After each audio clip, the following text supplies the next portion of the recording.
hidratación, y que es comprender de qué manera se ha estudiado la hidratación en diversos países, cuál ha sido la metodología empleada y fundamentalmente cuáles son las conclusiones que pueden extraerse de su rol en una salud vista desde el punto de vista del consumo de bebidas. Thank you. Muchas gracias. Muchas gracias, doctor Renaud. Buenas tardes a todos.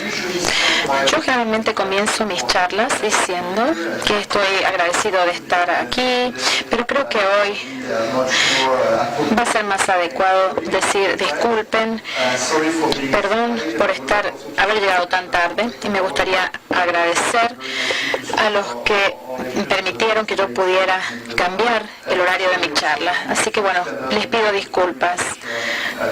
Lamento no estar en mejores condiciones para hablar ante ustedes porque ni siquiera he almorzado todavía.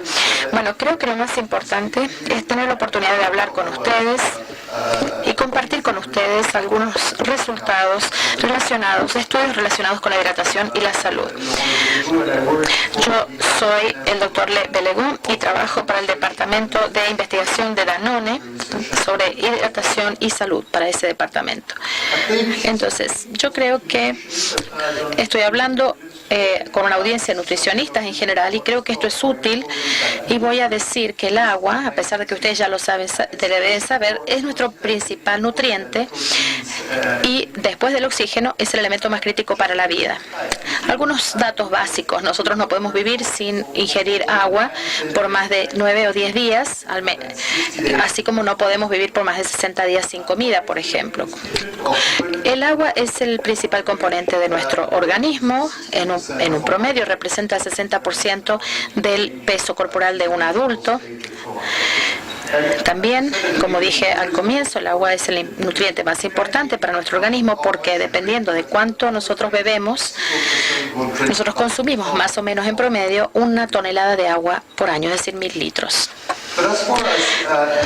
Respecto de los beneficios a la salud, respecto de la hidratación, hay muy poca evidencia científica. Este trabajo fue publicado en el 2007 por Mans y claramente muestra esta falta de evidencia. Como ustedes pueden ver aquí, hay muy pocas áreas de salud que están relacionadas con la hidratación que sirven como evidencia. Entonces, en general, hay una falta de evidencia científica potente, y también querría mencionar que el rendimiento físico, el rendimiento cognitivo y los estados de ánimo no fueron incluidos en esta reseña. ¿Por qué es esto así? Debido a que hasta ahora la ciencia de la hidratación ha sido desarrollada para atletas, por ejemplo, relacionada con el rendimiento de los atletas. También ha sido desarrollada para los pacientes, por ejemplo, en el contexto de la recurrencia de litiasis, por ejemplo. En general, porque ahora ya no es así, ha cambiado un poco, hubo hasta ahora poca evidencia respecto a la importancia de la hidratación en la vida cotidiana para las personas saludables.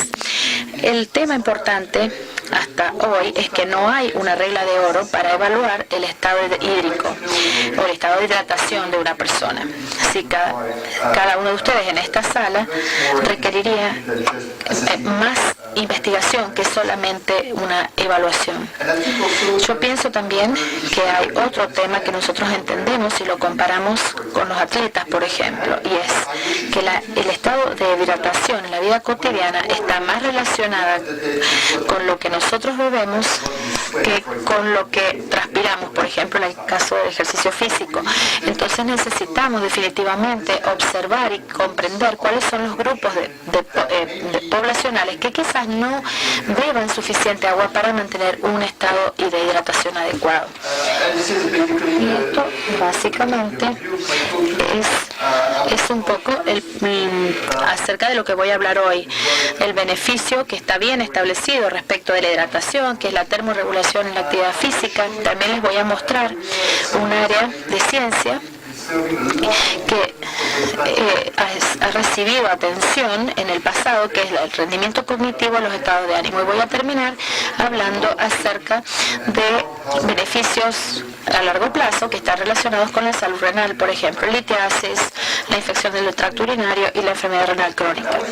Voy a comenzar hablando acerca de la hidratación en la actividad física, y esta es uno de los estudios clásicos más antiguos relacionados con el mantener una hidratación adecuada durante la actividad física, publicada en el año 1944. O sea, es un estudio bastante antiguo, y ya se veía en ese momento que era un estudio que se hizo sobre soldados, y aquí tenemos el aumento de la temperatura corporal y en la situación en la que los soldados no estaban recibiendo suficiente agua, en la situación en la que se les pedía que tomaran agua a gusto, y en la situación en la que había un balance hídrico. Y este estudio muestra claramente que el aumento de la temperatura corporal es mucho más alta en el caso de la falta de agua completa. También se muestra que el beber ad libitum no mantenía la temperatura corporal tan bien como el balance hídrico, lo que nos dice que tomar cuando uno tiene sed no es lo adecuado para mantener el balance hídrico. Si vamos a la literatura, estos son los resultados publicados por Armstrong y otros en 1997. Estos son estudios hay otros estudios que también demuestran la relación entre el rendimiento o los parámetros fisiológicos y la hidratación durante la actividad física. Y aquí pueden ver, aquí tenemos una persona que camina 5.6 kilómetros por hora y hay 5% de incremento en temperatura durante 90 minutos a 33 grados centígrados. Y aquí tenemos, cuando el sujeto estaba bien hidratado, tenía una menor temperatura corporal que cuando había un 3% de deshidratación. Y esto es menos 3% basado en el peso corporal. El mismo estudio muestra un incremento significativo del ritmo cardíaco exactamente en las mismas condiciones. Entonces es obvio que hay una buena relación entre los parámetros fisiológicos y la deshidratación durante el ejercicio. Y yo creo que esta es la razón por la cual el Colegio Americano de Medicina Deportiva, que es una de las instituciones más relevantes en el mundo para los atletas, publicó en el 2007 una declaración que tiene que ver con el ejercicio y el reemplazo de líquidos. No voy a leer esto, pero esto sí confirma que la deshidratación por encima de un 2% del peso corporal degrada el rendimiento del ejercicio aeróbico, especialmente en condiciones climáticas cálidas. Yo creo que también hay una falta, y ustedes pueden ver que los estudios fueron mayormente realizados sobre personas que estaban caminando en climas muy extremos, pero hay muy poca investigación llevada a cabo sobre personas, sujetos normales que hacen ejercicio en la vida cotidiana. Este es un estudio que se publicó en 2011, muy reciente, que observaba la intervención educativa sobre la ingesta de agua y demuestra que mejora el estado de hidratación y mejora el rendimiento de los atletas. Entonces voy a hablarles muy poquito acerca de este estudio. Voy a explicarles que hubo una intervención que consiste en un programa educativo en que los chicos recibían una conferencia acerca de la hidratación, acceso al agua, que fue mejorada para ellos. Entonces en el grupo tratado estaban recibiendo agua. Después tenían también acceso a unos cuadros de color de la orina que se colocaban en todos los baños. Entonces, obviamente, mientras más oscuro fuera el color de la orina, significaba que había una menor hidratación. Y luego se pesaba a la persona durante el ejercicio para evaluar los cambios de la hidratación. Y la advertencia era muy simple. Los chicos tenían que beber 1.25 litros de agua cada vez que perdían 1 kilo de peso corporal oral debido a la transpiración. ¿Y cuáles fueron los resultados? Fueron los siguientes. Este es el resultado para el grupo de control y este es el resultado del grupo de intervención. Y rosa es antes y azul después del tratamiento, pre y post tratamiento. Aquí tenemos la evolución de la osmolaridad de la orina, que es el marcador más relevante para la vida cotidiana. Aquí vemos dos cosas. En primer lugar, que la osmolaridad ya era extremadamente alta antes de que comenzara el estudio, más o menos 900 milimoles, que es muy alto, extremadamente alto en ambos grupos. Esto sugiere que los niños antes de ingresar al estudio ya estaban deshidratados y, como esperaríamos, en el grupo de control esto no mejoró luego del estudio, mientras que en el grupo de intervención mejoró muchísimo el estado de hidratación de los niños. Entonces, claramente, el educar a los niños, el incrementar la accesibilidad al agua puede ayudar a mejorar su estado de hidratación, particularmente durante la actividad física. Podemos ver que esto también ha sido beneficioso para su rendimiento. Creo que fue después de una carrera de 600 metros. Vemos que no hay diferencia entre antes y después en el grupo de control, mientras que los niños en el grupo de intervención sí mejoraron el tiempo para correr, es el tiempo en el que corrían los 600 metros. Ahora voy a pasar rápidamente a un área que para mí ha merecido mucha más evidencia y resultados, que es la relación entre la hidratación, el rendimiento cognitivo y los estados de ánimo. Esta es una reseña de los trabajos existentes, de las publicaciones existentes hasta el 2011.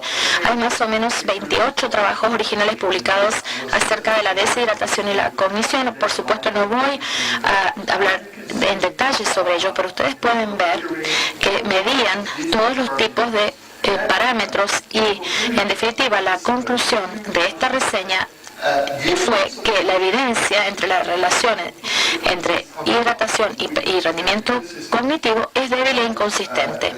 Debido a que la literatura es escasa, hay solamente 28 publicaciones, que no es mucho, los resultados fueron inconsistentes. En general, el control de los tratamientos de deshidratación y los procedimientos de deshidratación eran muy débiles. También la metodología y los exámenes que se llevaron a cabo a nivel cognitivo también eran muy pobres, y también había muchos factores que confundían. Por ejemplo, el alimento, la actividad de género, una molécula que tiene un impacto sobre el rendimiento cognitivo, que es la cafeína, no fue controlado en estos estudios. Entonces vemos la necesidad de un estudio bien ejecutado y diseñado que explore los efectos de la deshidratación tanto en la cognición en hombres como en mujeres, porque esperamos que haya diferencias fisiológicas que tengan un efecto, con pasos progresivos en la deshidratación, con una clara evaluación de los estados de deshidratación y utilizando una batería de tareas cognitivas que incluyen los estados de ánimo y síntomas. Esto es lo que se ha hecho en los últimos años. En primer lugar, se llevó a cabo un estudio en Estados Unidos por el profesor Armstrong, que fue publicado en el 2012. Aquí tenemos dos trabajos. El primer trabajo es de Gagnon en el 2011, que estaba observando los resultados en los hombres, y los trabajos de Armstrong y Prost estaban observando los resultados en las mujeres, mientras que el de Prost hablaba de la influencia de la restricción de líquidos sobre el estado de ánimo de las mujeres jóvenes. Voy a tomar uno de los estudios bien hechos por el profesor Armstrong, que trató de mejorar las limitaciones de los estudios previos. En primer lugar, tratando de asegurándose de que los sujetos y de los experimentadores, los investigadores, tuvieran muy poco conocimiento del tratamiento experimental. Esto es muy importante para evitar cualquier factor que confunde. Como pueden imaginarse, si ustedes están asignados a un grupo en el que ustedes tienen que tomar agua, es obvio que se van a dar cuenta de cuál es el tratamiento. Entonces, era importante limitar el conocimiento del tratamiento experimental. Los sujetos, este tenía que ser un estudio ciego respecto a las condiciones experimentales, utilizando varios procedimientos. Se había que controlar los alimentos y las bebidas que se ingerían durante los días experimentales. Estos son los principales resultados que se obtuvieron durante los estudios del 2011 y el 2012. Aquí pueden ver a la izquierda los hombres y a la derecha el resultado para las mujeres, para el rendimiento cognitivo. Como ustedes pueden observar, ya sea en reposo o durante ejercicio, no había muchos parámetros que fueran afectados respecto del rendimiento cognitivo, con la tendencia de que los hombres estuvieran más afectados que las mujeres sobre la vigilancia visual, por ejemplo, y el tiempo de reacción. Pero si observamos ahora los resultados, tanto en los hombres como en las mujeres, respecto de los ánimos y los síntomas, podemos ver inmediatamente que el número de dimensiones de síntomas y ánimos que eran afectados por la deshidratación fueron mucho más significativos en las mujeres que en los hombres. Pueden observar que había numerosas dimensiones tales como tensión, vigor, fatiga, confusión y el estado de ánimo total que estaban significativamente afectados durante el reposo y el ejercicio. También síntomas como problemas en concentración, cefaleas, estaban significativamente afectados por la deshidratación. Y yo creo que este es el primer estudio que muestra de una forma tan significativa una diferencia entre los hombres y mujeres en este grupo de estudio. Esto ha sido estudiado recientemente y ha sido confirmado por Prost y otros en un estudio que observaba exclusivamente a la deshidratación en las mujeres, y la forma en que la deshidratación se logró en esta situación fue restringir completamente la ingesta de agua en el curso del día. Esta es la belleza del estudio. Vemos la evolución de los parámetros en el curso del día desde la mañana temprano hasta la tarde, y aquí tienen, por ejemplo, que hay una evolución de la actividad y vigor comenzando a mediodía con una significativa diferencia entre los grupos. Por supuesto, también está afectado por otras tareas durante el curso del día. Vemos la evolución de la somnolencia que todos podemos experimentar, como por ejemplo ustedes después del almuerzo, mientras yo estoy hablando, pueden ver que comenzamos en la mitad de la mañana y tenemos una diferencia significativa entre los dos grupos, el de hidratación, que se siente menos somnolento que el grupo de estudio. Aquí vemos que de alguna forma esto se empeoraba la diferencia entre los dos grupos a lo largo del día. Y si nosotros observamos finalmente a la evolución de la percepción de fatiga del sujeto, vemos nuevamente una evolución interesante entre los dos grupos durante el día, desde la mañana temprano hasta la tarde, con la diferencia más significativa en casi todos los horarios después de la restricción de agua en la mañana. Entonces, este estudio de Prost es muy interesante porque esto confirma lo que fue mostrado por Armstrong, Gallo y otros. Entonces, para llegar a una conclusión respecto de la relación entre la deshidratación y el rendimiento cognitivo, esto es confirmado tanto en hombres como en mujeres. Las mujeres definitivamente parecen ser más sensibles a la deshidratación que a los hombres. Hay muchas hipótesis detrás de esto que no voy a detallar en este momento. Y yo creo que lo que es más importante todavía es que los efectos pueden ocurrir temprano y aún en niveles leves de deshidratación. Esto puede tener implicancias prácticas en la vida cotidiana.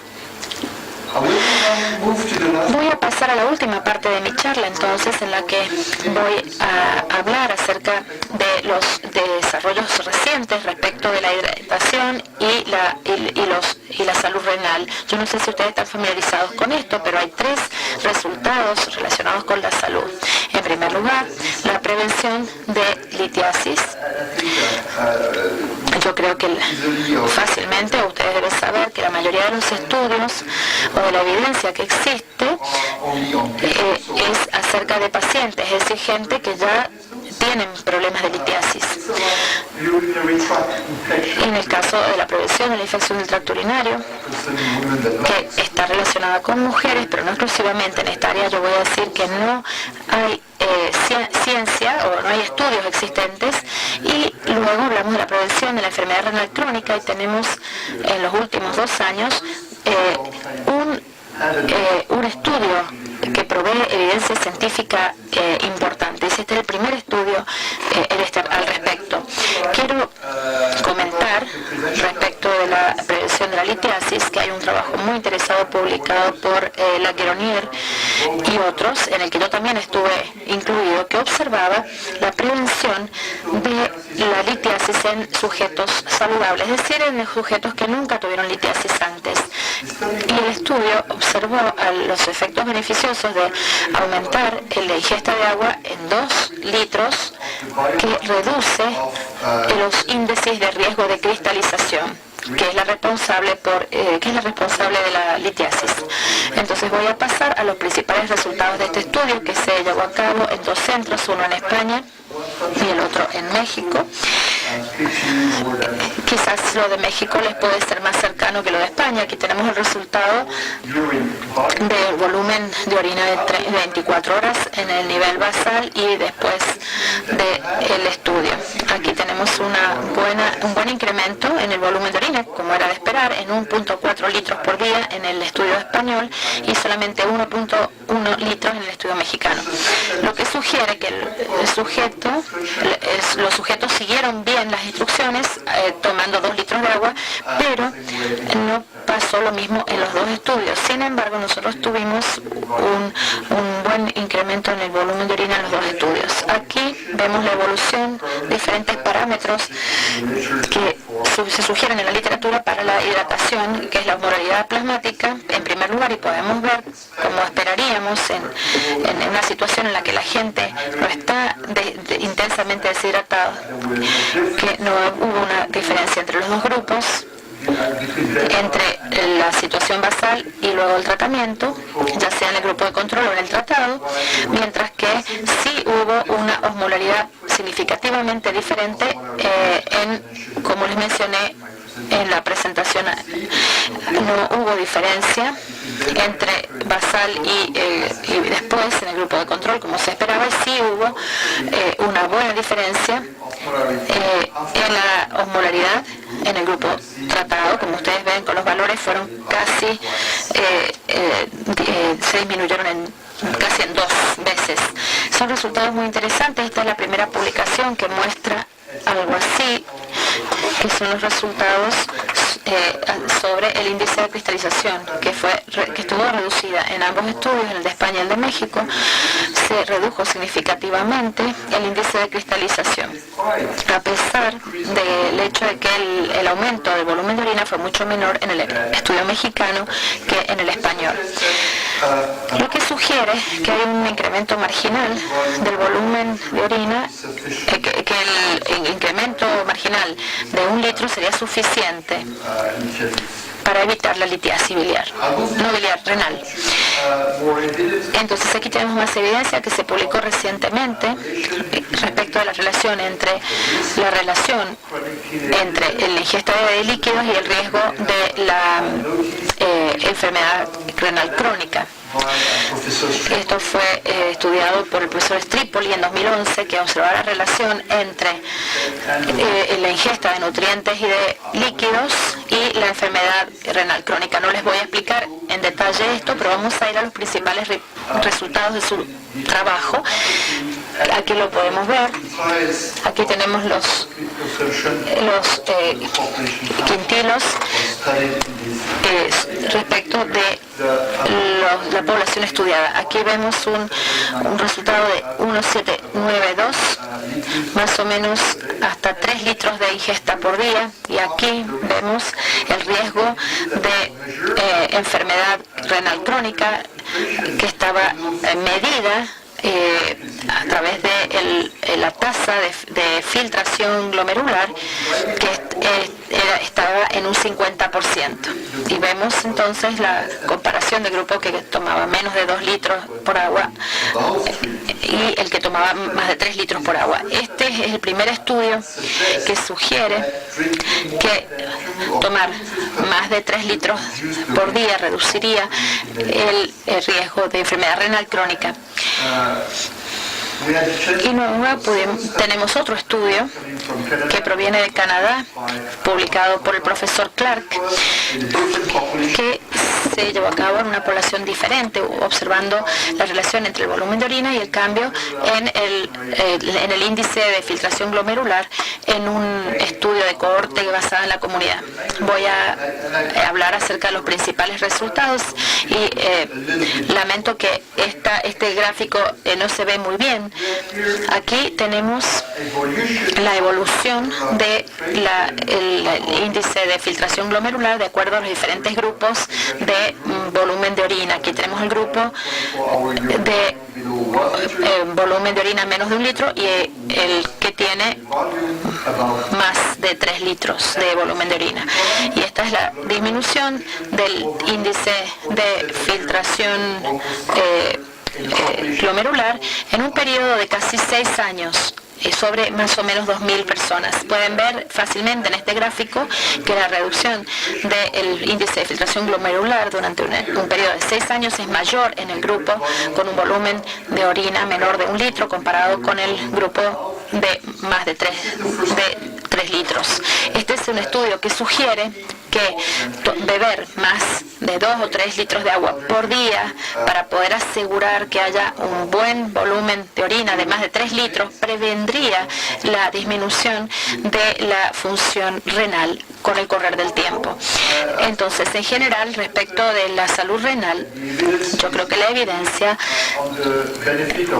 indica que hay un beneficio en el incrementar de la ingesta de agua para prevenir la litiasis. Y hay la primera evidencia científica acerca de la relación entre la enfermedad renal crónica y el nivel de ingesta de líquidos. Esto sugiere en general que una alta ingesta de líquidos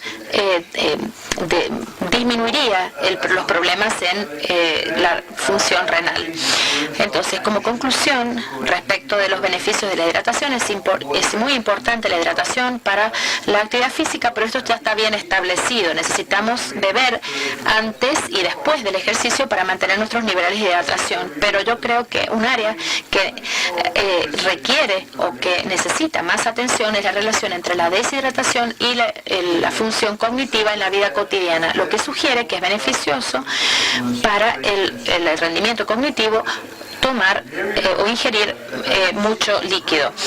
Entonces, la hidratación y la función renal es un campo prometedor de investigación con un resultado sobre la salud que es muy importante, que hablamos acerca de la prevención de la litiasis y también de la enfermedad renal crónica.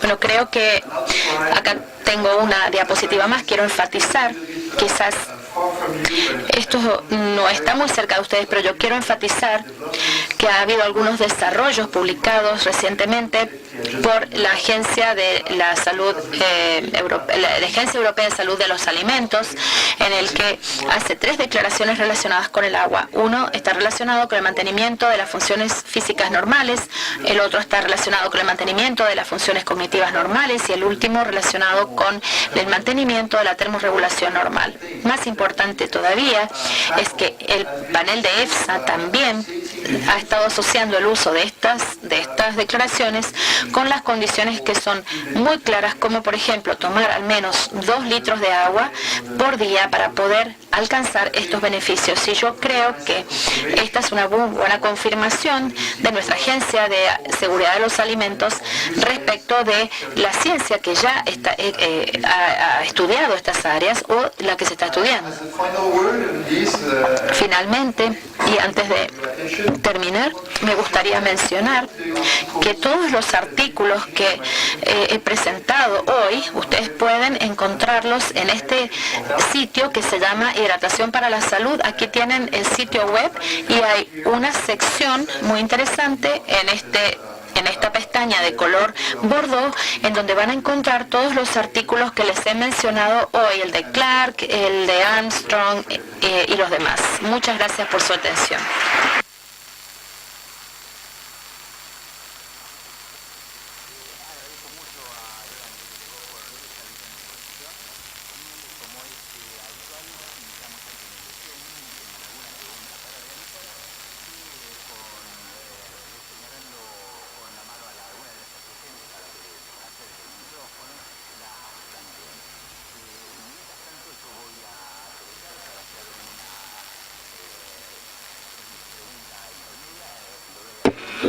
¿Alguna seña? ¿Sí? Bueno, adelante, yo después arranco con la pregunta. ¿Sí? Bueno.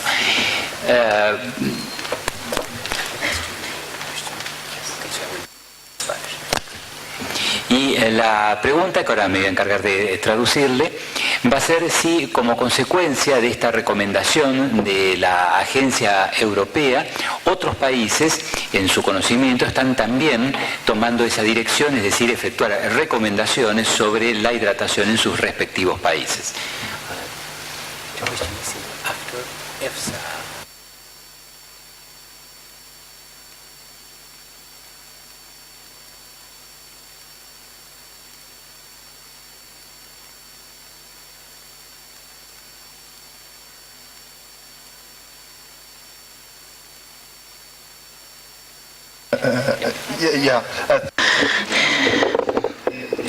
Bien, yo creo que la posición que ha sido tomada por EFSA, ya sea en cuáles son los beneficios y también acerca de la cantidad de la ingesta de líquido, es la primera agencia en el mundo que claramente ha declarado cuáles son los efectos beneficiosos de la hidratación. Pero con respecto a cuánta agua debe beber la gente todos los días, hay numerosas agencias de seguridad en todo el mundo que ahora están considerando observar este aspecto, o para aquellos que ya tenían recomendaciones para la población, están diciendo que hay que revisarlas y mejorar. Por ejemplo, les puedo dar un par de ejemplos. Yo sé que el próximo mayo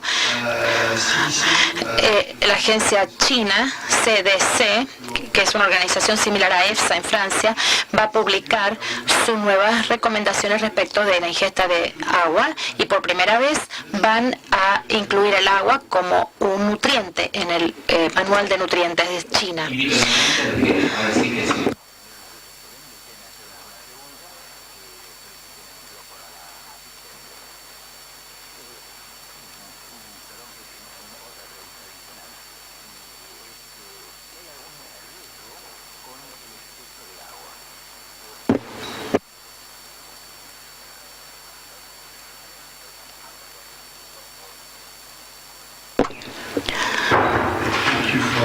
Bueno, gracias por esta pregunta, porque es una pregunta muy relevante y nosotros a veces podemos escuchar en diferentes lugares o libros casos que no se aplican a la mayoría de las personas en la vida diaria.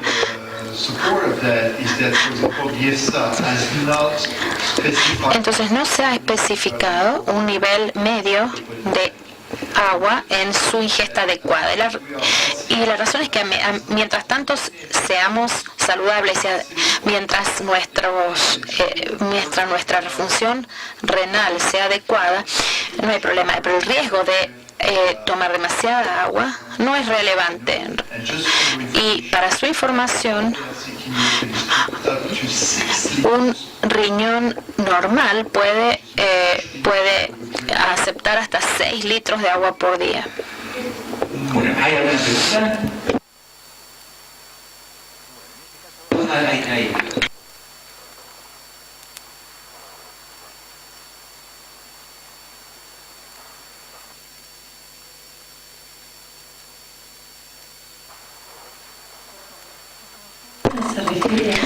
¿Por qué hay una diferencia entre la recomendación del Instituto de Medicina de los Estados Unidos y lo que recomienda EFSA y Europa, verdad?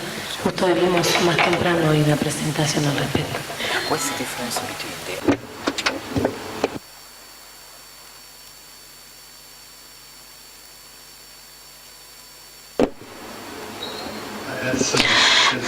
Bueno, esta es una muy buena pregunta también, pero yo creo que nosotros también podríamos extender esta pregunta a las recomendaciones que ustedes pueden encontrar en todo el mundo.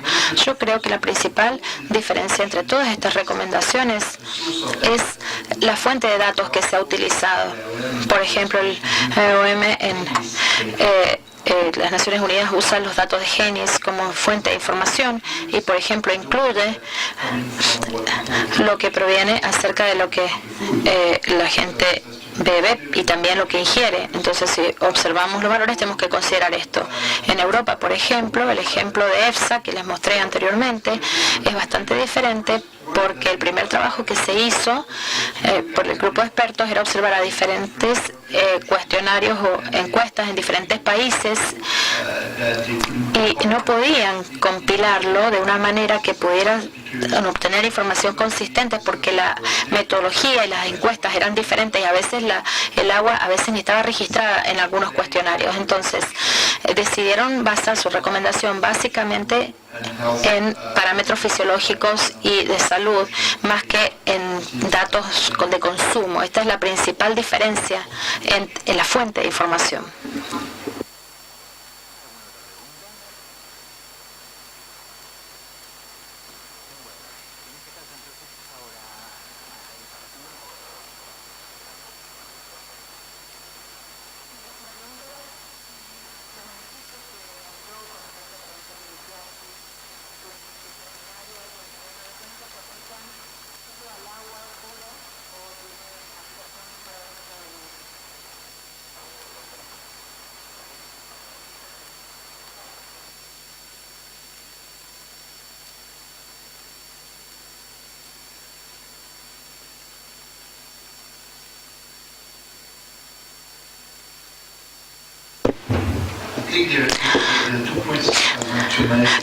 Los dos puntos que quiero destacar es que cualquier cosa que bebamos o comamos y que contenga agua contribuye a la ingesta de agua, pero como nutricionista y fisiólogo, ciertamente yo les advertiría tener cuidado con cuál es la principal fuente de agua, de ingesta de agua, porque yo creo que hay muchas bebidas que no contienen solamente agua, sino que contienen otros ingredientes, azúcares, etcétera, que ciertamente no recomendaría ingerir en 2 litros por día, como les dije anteriormente. No tiene que ver por razones más generales. Yo no les recomendaría ingerir la mayoría de su hidratación a partir de otras bebidas. Ahora sí. Bueno, nuevamente entonces agradecemos al doctor Lebelegó por su exposición, les agradezco a ustedes por las preguntas y los invito ahora sí, sin solución de continuidad, para la próxima actividad. Le dejo la palabra a nuestro locutor. Muchas gracias, doctor. No voy a leer esto, pero esto sí confirma que la deshidratación por encima de un 2% del peso corporal degrada el rendimiento del ejercicio aeróbico, especialmente en condiciones climáticas cálidas. Yo creo que también hay una falta, y ustedes pueden ver que los estudios fueron mayormente realizados sobre personas que estaban caminando en climas muy extremos, pero hay muy poca investigación llevada a cabo sobre personas, sujetos normales que hacen ejercicio en la vida cotidiana. Este es un estudio que se publicó en 2011, muy reciente, que observaba la intervención educativa sobre la ingesta de agua y demuestra que mejora el estado de hidratación y mejora el rendimiento de los atletas. Entonces voy a hablarles muy poquito acerca de este estudio. Voy a explicarles que hubo una intervención que consiste en un programa educativo en que los chicos recibían una conferencia acerca de la hidratación, acceso al agua, que fue mejorada para ellos. Entonces en el grupo tratado estaban recibiendo agua. Después tenían también acceso a unos cuadros de color de la orina que se colocaban en todos los baños. Entonces, obviamente, mientras más oscuro fuera el color de la orina, significaba que había una menor hidratación. Y luego se pesaba a la persona durante el ejercicio para evaluar los cambios de la hidratación. Y la advertencia era muy simple. Los chicos tenían que beber 1.25 litros de agua cada vez que perdían 1 kilo de peso corporal debido a la transpiración. ¿Y cuáles fueron los resultados? Fueron los siguientes. Este es el resultado para el grupo de control y este es el resultado del grupo de intervención. Y rosa es antes y azul después del tratamiento, pre y post tratamiento. Aquí tenemos la evolución de la osmolaridad de la orina, que es el marcador más relevante para la vida cotidiana. Aquí vemos dos cosas. En primer lugar, que la osmolaridad ya era extremadamente extremadamente alta antes de que comenzara el estudio, más o menos 900 milimoles, que es muy alto, extremadamente alto en ambos grupos. Esto sugiere que los niños antes de ingresar al estudio ya estaban deshidratados. Y como esperaríamos, en el grupo de control esto no mejoró luego del estudio, mientras que en el grupo de intervención mejoró muchísimo el estado de hidratación de los niños. Entonces, claramente, el educar a los niños, el incrementar la accesibilidad al agua puede ayudar a mejorar su estado de hidratación, particularmente durante la actividad física. Podemos ver que esto también ha sido beneficioso para su rendimiento. Creo que fue después de una carrera de 600 metros. Vemos que no hay diferencia entre antes y después en el grupo de control, mientras que los niños en el grupo de intervención sí mejoraron el tiempo para correr, es el tiempo en el que corrían los 600 metros. Ahora voy a pasar rápidamente a un área que para mí ha merecido mucha más evidencia y resultados, que es la relación entre la hidratación, el rendimiento cognitivo y los estados de ánimo. Esta es una reseña de los trabajos existentes, de las publicaciones existentes hasta el 2011. Hay más o menos 28 trabajos originales publicados acerca de la deshidratación y la cognición. Por supuesto no voy a hablar en detalle sobre ello, pero ustedes pueden ver que medían todos los tipos de parámetros y, en definitiva, la conclusión de esta reseña fue que la evidencia entre las relaciones entre hidratación y rendimiento cognitivo es débil e inconsistente. Debido a que la literatura es escasa, hay solamente 28 publicaciones, que no es mucho, los resultados fueron inconsistentes. En general, el control de los tratamientos de deshidratación y los procedimientos de deshidratación eran muy débiles. También la metodología y los exámenes que se llevaron a cabo a nivel cognitivo también eran muy pobres, y también había muchos factores que confundían. Por ejemplo, el alimento, la actividad de género, una molécula que tiene un impacto sobre el rendimiento cognitivo, que es la cafeína, no fue controlado en estos estudios. Entonces vemos la necesidad de un estudio bien ejecutado y diseñado que explore los efectos de la deshidratación tanto en la cognición en hombres como en mujeres, porque esperamos que haya diferencias fisiológicas que tengan un efecto, con pasos progresivos en la deshidratación, con una clara evaluación de los estados de deshidratación y utilizando una batería de tareas cognitivas que incluyen los estados de ánimo y síntomas.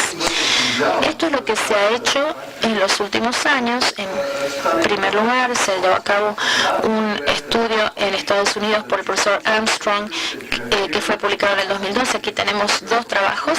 El primer trabajo es de Gagnon en el 2011, que estaba observando los resultados en los hombres, y los trabajos de Armstrong y Prost estaban observando los resultados en las mujeres, mientras que el de Prost hablaba de la influencia de la restricción de líquidos sobre el estado de ánimo de las mujeres jóvenes.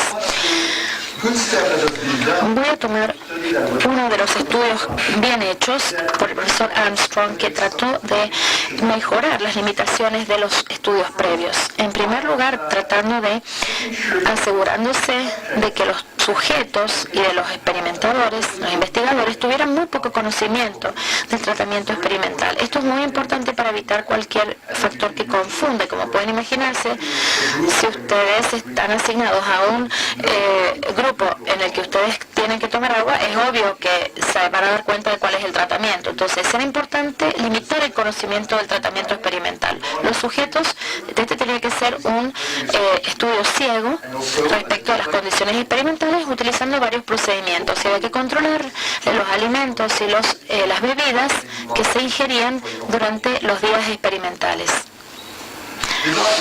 Estos son los principales resultados que se obtuvieron durante los estudios del 2011 y el 2012. Aquí pueden ver a la izquierda los hombres y a la derecha el resultado para las mujeres, para el rendimiento cognitivo.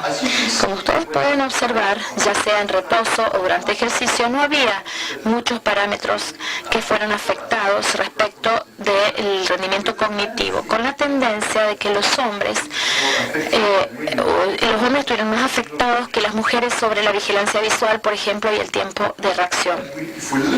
Pero si observamos ahora los resultados, tanto en los hombres como en las mujeres, respecto de los ánimos y los síntomas, podemos ver inmediatamente que el número de dimensiones de síntomas y ánimos que eran afectados por la deshidratación fueron mucho más significativos en las mujeres que en los hombres.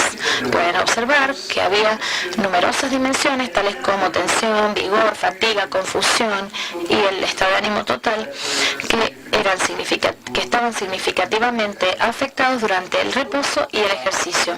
También síntomas como problemas en concentración, cefaleas, estaban significativamente afectados por la deshidratación. Y yo creo que este es el primer estudio que muestra de una forma tan significativa una diferencia entre los hombres y mujeres en este grupo de estudio.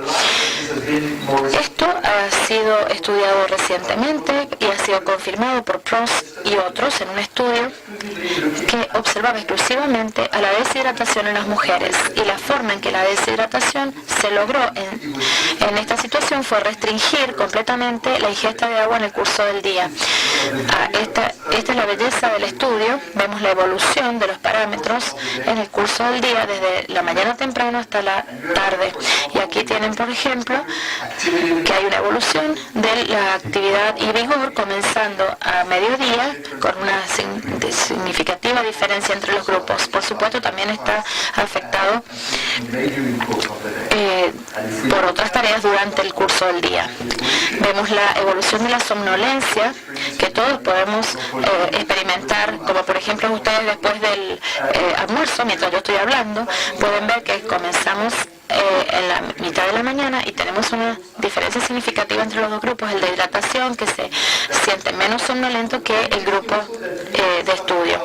Aquí vemos que de alguna forma esto se empeoraba la diferencia entre los dos grupos a lo largo del día. Y si nosotros observamos finalmente a la evolución de la percepción de fatiga del sujeto, vemos nuevamente una evolución interesante entre los dos grupos durante el día, desde la mañana temprano hasta la tarde, con la diferencia más significativa en casi todos los horarios después de la restricción de agua en la mañana. Entonces, este estudio de Prost es muy interesante porque esto confirma lo que fue mostrado por Armstrong, Gallo y otros. Entonces, para llegar a una conclusión respecto de la relación entre la deshidratación y el rendimiento cognitivo, esto es confirmado tanto en hombres como en mujeres. Las mujeres definitivamente parecen ser más sensibles a la deshidratación que a los hombres.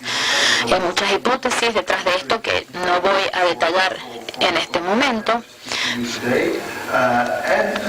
Y yo creo que lo que es más importante todavía es que los efectos pueden ocurrir temprano y aún en niveles leves de deshidratación. Esto puede tener implicancias prácticas en la vida cotidiana. Voy a pasar a la última parte de mi charla, entonces, en la que voy a hablar acerca de los desarrollos recientes respecto de la hidratación y la salud renal. Yo no sé si ustedes están familiarizados con esto, pero hay 3 resultados relacionados con la salud. En primer lugar, la prevención de litiasis. Yo creo que fácilmente ustedes deben saber que la mayoría de los estudios o de la evidencia que existe es acerca de pacientes, es decir, gente que ya tienen problemas de litiasis. En el caso de la prevención de la infección del tracto urinario, que está relacionada con mujeres, pero no exclusivamente en esta área, yo voy a decir que no hay ciencia o no hay estudios existentes. Y luego hablamos de la prevención de la enfermedad renal crónica y tenemos en los últimos 2 años un estudio que provee evidencia científica importante. Este es el primer estudio al respecto. Quiero comentar respecto de la prevención de la litiasis, que hay un trabajo muy interesado publicado por la Gueronier y otros, en el que yo también estuve incluido, que observaba la prevención de la litiasis en sujetos saludables, es decir, en sujetos que nunca tuvieron litiasis antes. Y el estudio observó los efectos beneficiosos de aumentar la ingesta de agua en 2 litros, que reduce los índices de riesgo de cristalización, que es la responsable de la litiasis. Entonces voy a pasar a los principales resultados de este estudio, que se llevó a cabo en 2 centros, uno en España y el otro en México. Quizás lo de México les puede ser más cercano que lo de España. Aquí tenemos el resultado del volumen de orina de 24 horas en el nivel basal y después del estudio. Aquí tenemos un buen incremento en el volumen de orina, como era de esperar, en 1.4 litros por día en el estudio español y solamente 1.1 litros en el estudio mexicano. Lo que sugiere que los sujetos siguieron bien las instrucciones, tomando 2 litros de agua, pero no pasó lo mismo en los 2 estudios. Sin embargo, nosotros tuvimos un buen incremento en el volumen de orina en los 2 estudios. Aquí vemos la evolución de diferentes parámetros que se sugieren en la literatura para la hidratación, que es la osmolaridad plasmática, en primer lugar, y podemos ver, como esperaríamos, en una situación en la que la gente no está intensamente deshidratado, que no hubo una diferencia entre los 2 grupos, entre la situación basal y luego el tratamiento, ya sea en el grupo de control o en el tratado, mientras que sí hubo una osmolaridad significativamente diferente como les mencioné en la presentación, no hubo diferencia entre basal y después en el grupo de control, como se esperaba, y sí hubo una buena diferencia en la osmolaridad en el grupo tratado. Como ustedes ven, con los valores fueron casi, se disminuyeron casi en 2 veces. Son resultados muy interesantes. Esta es la primera publicación que muestra algo así, que son los resultados sobre el índice de cristalización, que estuvo reducida en ambos estudios, en el de España y el de México. Se redujo significativamente el índice de cristalización, a pesar del hecho de que el aumento del volumen de orina fue mucho menor en el estudio mexicano que en el español. Lo que sugiere que hay un incremento marginal del volumen de orina, que el incremento marginal de 1 litro sería suficiente para evitar la litiasis renal. Entonces aquí tenemos más evidencia que se publicó recientemente respecto a la relación entre la ingesta de líquidos y el riesgo de la enfermedad renal crónica.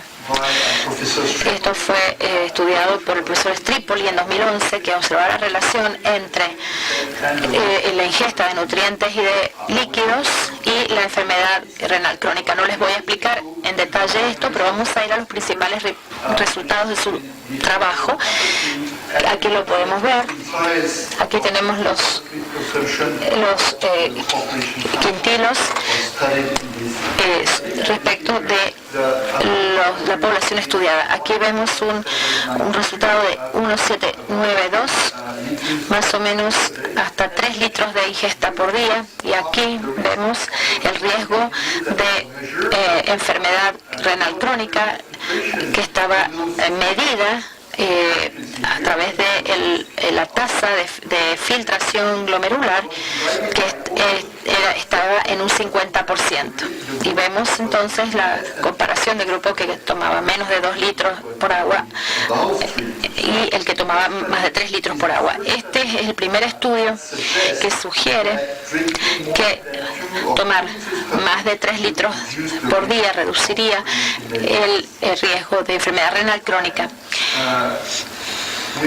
Y luego tenemos otro estudio que proviene de Canadá, publicado por el profesor Clark, que se llevó a cabo en una población diferente, observando la relación entre el volumen de orina y el cambio en el índice de filtración glomerular en un estudio de cohorte basado en la comunidad. Voy a hablar acerca de los principales resultados y lamento que este gráfico no se ve muy bien. Aquí tenemos la evolución del índice de filtración glomerular de acuerdo a los diferentes grupos de volumen de orina. Aquí tenemos el grupo de volumen de orina menos de 1 litro y el que tiene más de 3 litros de volumen de orina. Y esta es la disminución del índice de filtración glomerular en un periodo de casi 6 años sobre más o menos 2.000 personas. Pueden ver fácilmente en este gráfico que la reducción del índice de filtración glomerular durante un periodo de 6 años es mayor en el grupo con un volumen de orina menor de 1 litro comparado con el grupo de más de 3 litros.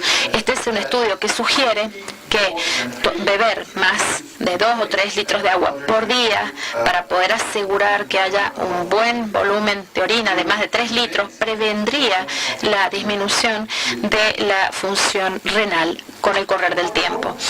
Entonces, en general, respecto de la salud renal, yo creo que la evidencia indica que hay un beneficio en el incrementar de la ingesta de agua para prevenir la litiasis. Y hay la primera evidencia científica acerca de la relación entre la enfermedad renal crónica y el nivel de ingesta de líquidos. Esto sugiere en general que una alta ingesta de líquidos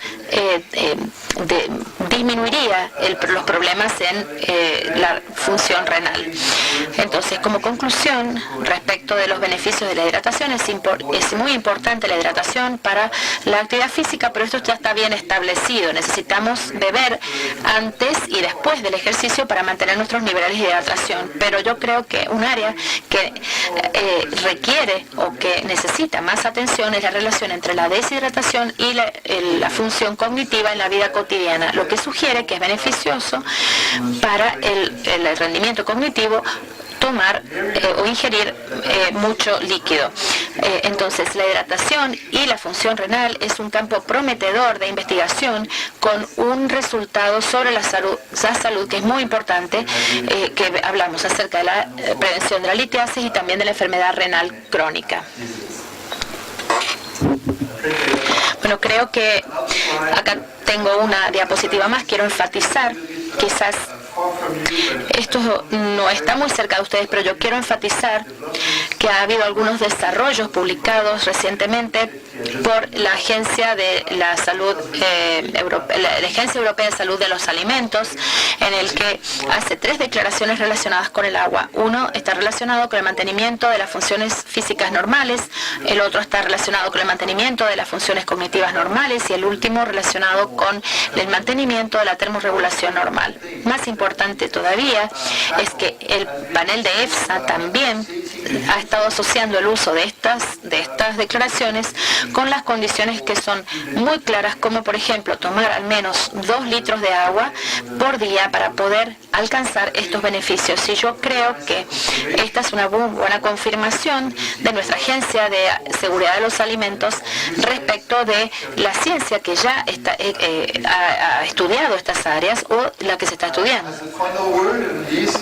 Finalmente, y antes de terminar, me gustaría mencionar que todos los artículos que he presentado hoy, ustedes pueden encontrarlos en este sitio que se llama Hidratación para la Salud. Aquí tienen el sitio web y hay una sección muy interesante en esta pestaña de color bordeaux, en donde van a encontrar todos los artículos que les he mencionado hoy, el de Clark, el de Armstrong y los demás. Muchas gracias por su atención.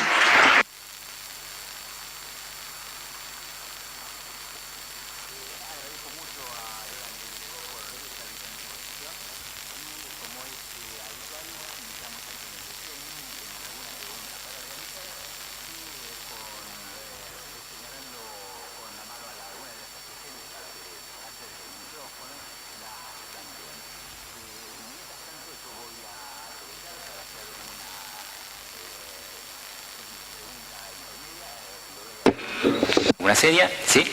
Bueno, adelante, yo después arranco con la pregunta. ¿Sí? Bueno.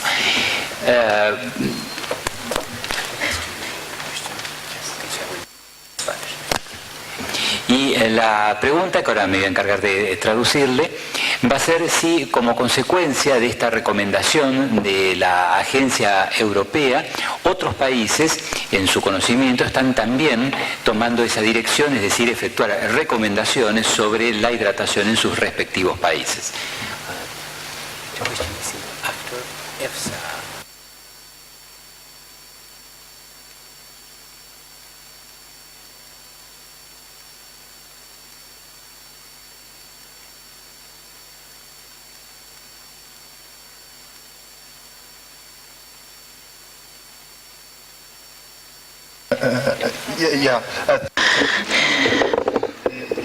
Bien, yo creo que la posición que ha sido tomada por EFSA, ya sea en cuáles son los beneficios y también acerca de la cantidad de la ingesta de líquido,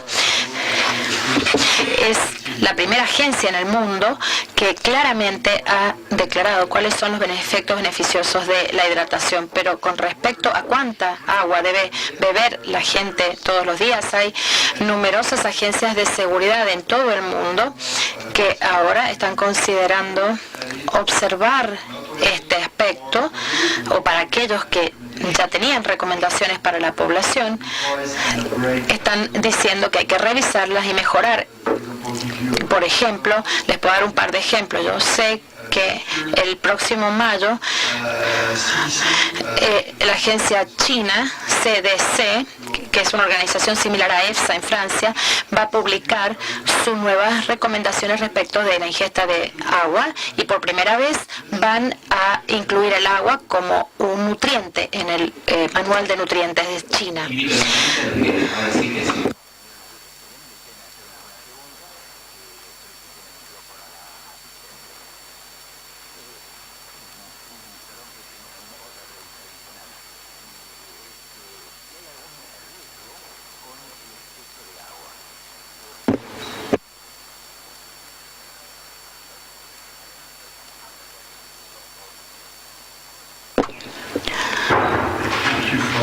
Bueno, gracias por esta pregunta, porque es una pregunta muy relevante y nosotros a veces podemos escuchar en diferentes lugares o libros casos que no se aplican a la mayoría de las personas en la vida diaria.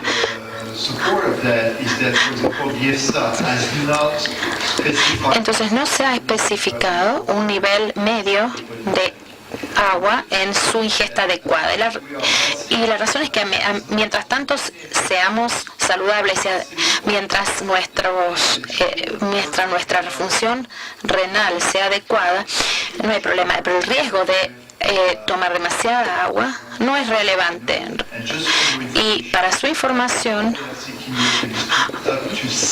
un riñón normal puede aceptar hasta 6 litros de agua por día. Bueno, ¿hay alguna pregunta? Ahí.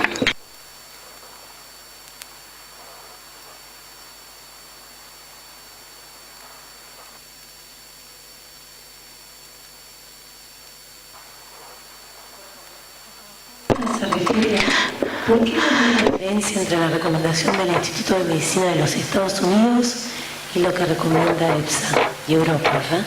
Justo vimos más temprano hoy una presentación al respecto. What's the difference between the...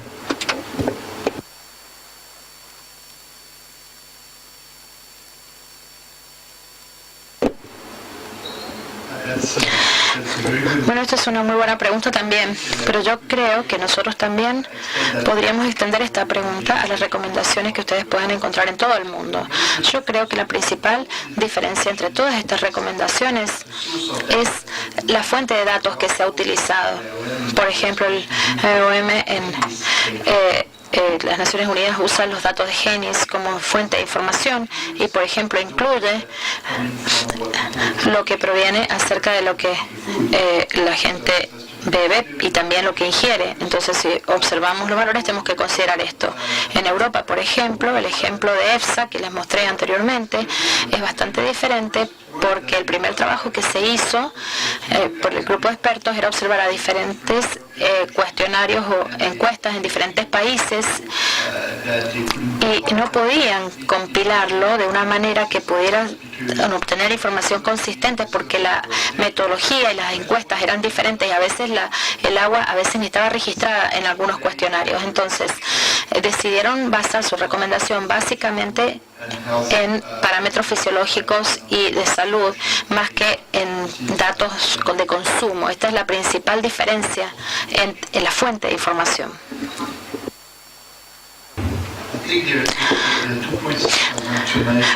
Los dos puntos que quiero destacar es que cualquier cosa que bebamos o comamos y que contenga agua contribuye a la ingesta de agua, pero como nutricionista y fisiólogo, ciertamente yo les advertiría tener cuidado con cuál es la principal fuente de agua, de ingesta de agua, porque yo creo que hay muchas bebidas que no contienen solamente agua, sino que contienen otros ingredientes, azúcares, etcétera, que ciertamente no recomendaría ingerir en 2 litros por día, como les dije anteriormente. No tiene que ver por razones más generales. Yo no les recomendaría ingerir la mayoría de su hidratación a partir de otras bebidas. Bueno, ahora sí. Bueno, nuevamente entonces agradecemos al doctor Leblegó por su exposición, les agradezco a ustedes por las preguntas y los invito ahora sí, sin solución de continuidad, para la próxima actividad. Le dejo la palabra a nuestro locutor. Muchas gracias, doctor.